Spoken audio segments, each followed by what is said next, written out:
Capítulo 4.15 Spin do elétron e o princípio de exclusão.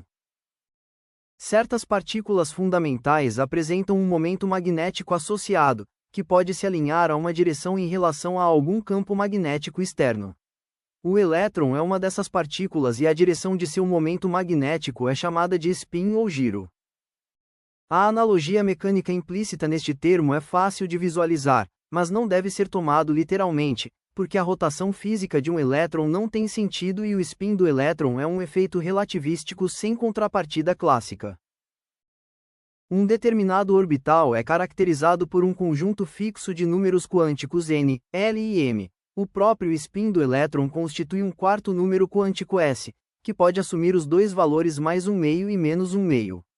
Assim, um determinado orbital pode conter dois elétrons com spins opostos e estes elétrons são frequentemente referidos como um par de elétrons. O estado quântico de uma partícula é definido pelos valores de seus números quânticos, e a consequência é que não existem dois elétrons no mesmo átomo com o mesmo conjunto de números quânticos. Esta afirmação é conhecida como princípio de exclusão de Pauli, em homenagem ao físico alemão Wolfgang Pauli. O princípio de exclusão limita o número de elétrons que podem ocupar qualquer orbital atômico a 2 e são possíveis 2L mais 1 orbitais de qualquer tipo, S, P, D ou F. Assim, os elétrons que ocupam orbitais do mesmo tipo com valores específicos para N e L têm energias idênticas na ausência de um campo. O aumento do número quântico principal N resulta no aumento do valor máximo permitido de L, e do número de orbitais de um determinado tipo e permite um número maior de elétrons que podem ocupar um determinado nível de energia. Apenas dois elétrons em qualquer átomo podem ter N igual a 1, quando ocupam o orbital 1s, para N igual a 2 são possíveis 2 elétrons no orbital 2s e 6 elétrons nos orbitais 2p, totalizando 8 elétrons no segundo nível e o terceiro nível pode acomodar até 18 elétrons nos orbitais 3s, 3p e 3d, e para N igual a 4, são 4 diferentes tipos orbitais, acomodando até 32 elétrons em orbitais S, P, D e F. Configuração eletrônica dos elementos.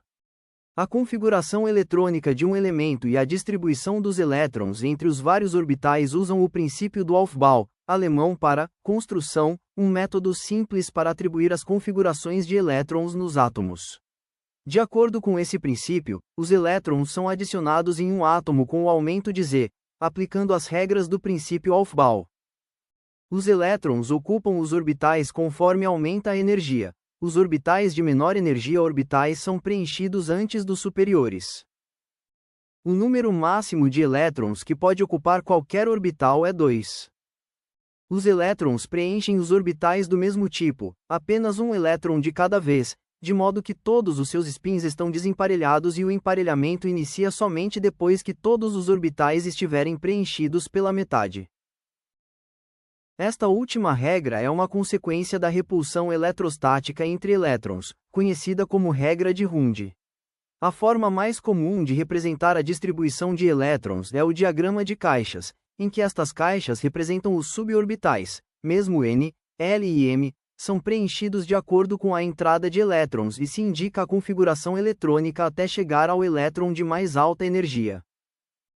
A tabela de configurações eletrônicas dos elementos revela algumas discrepâncias aparentes no preenchimento dos orbitais, que ocorrem na série de transição, bloco D ou F, que resultam das diferenças de energia muito pequenas entre alguns dos orbitais e que podem variar com a ocupação pelos elétrons. Um exemplo é o cobre, que deveria ter a camada externa configuração 3D94S2, mas a configuração real do elemento cobre é 3D104S1.